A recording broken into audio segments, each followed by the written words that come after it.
Well, violence is the only way to survive. Is that a quote from Donald Trump about pardoning supporters storming the Capitol on January the 6th? Or was that from Luigi Mangione, the killer of the UHC top executive?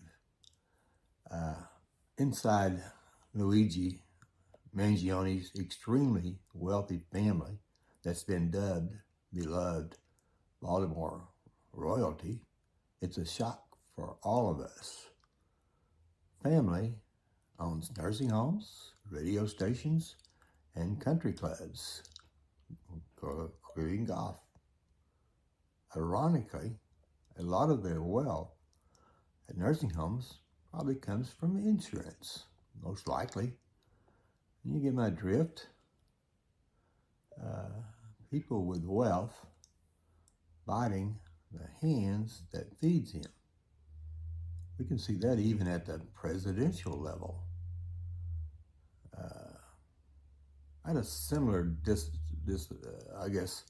debilitating pain from a damaged disc requiring laparoscopic discectomy in 2009. Best surgery I ever had. There was a lot of pain at that time. So I understand that. I had major back surgery in 2016. I had a titanium rod inserted with the screws, and I got minimal results. I even had a drop foot as a result, so I had some nerve damage, and I don't know, it's a combination of that and, just the fact that I was suffering neuropathy and diabetic neuropathy, so that creates some problems along with my Parkinson's. Afterwards, I was diagnosed with Parkinson's, although I had had some tests in 2012, which none of the leaders have had. It's not the bedside, 10-minute test that Trump talks about. It's a full-blown 4-hour test. It takes nearly a day when you do that, and I did that in Fayetteville, Arkansas in 2012, and I've documented that. But finally, it was determined by Dr. Vermani at UMS at Little Rock that I had,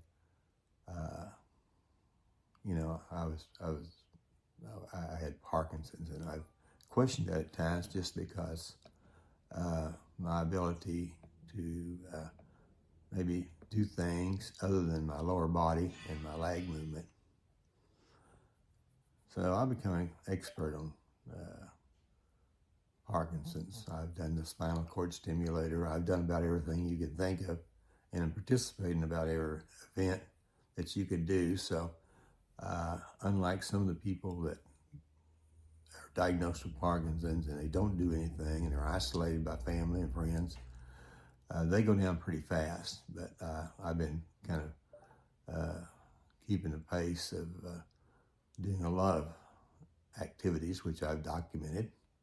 And in fact, I was last night at an event, a symposium at UMS with all the leaders talking about Parkinson's. In fact, a good friend of mine, Frank O'Mara, who wrote the book Bend Don't Break, was there, and I had a good visit with him. But you can keep up with all this. You want to get the news.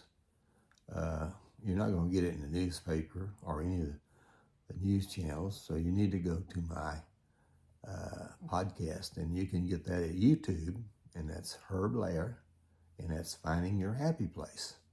And you can see a sequence of podcasts, or for the mobile people, just go to Apple Podcast, and you just put in there Finding Your Happy Place Lair. That makes it unique. So it's Finding Your Happy Place Lair. So if you really want to keep up with what's going on and whether you really trust someone with their finger on the bomb who has Parkinson's, which I guarantee he has if he takes the full-blown test. But again, there may be some changes coming up that you may have to go to foreign countries and their intelligence to determine that he has it. Yes, there are going to be ways that maybe the CIA and FBI and all the other health units are going to be distorted to the point where you won't be able to determine that. But come to my podcast and you'll get the truth. And I don't go to rumors. I go to the local affiliates as far as news and all the people that have the details. So it's not anything I'm getting as rumors. It's exact information.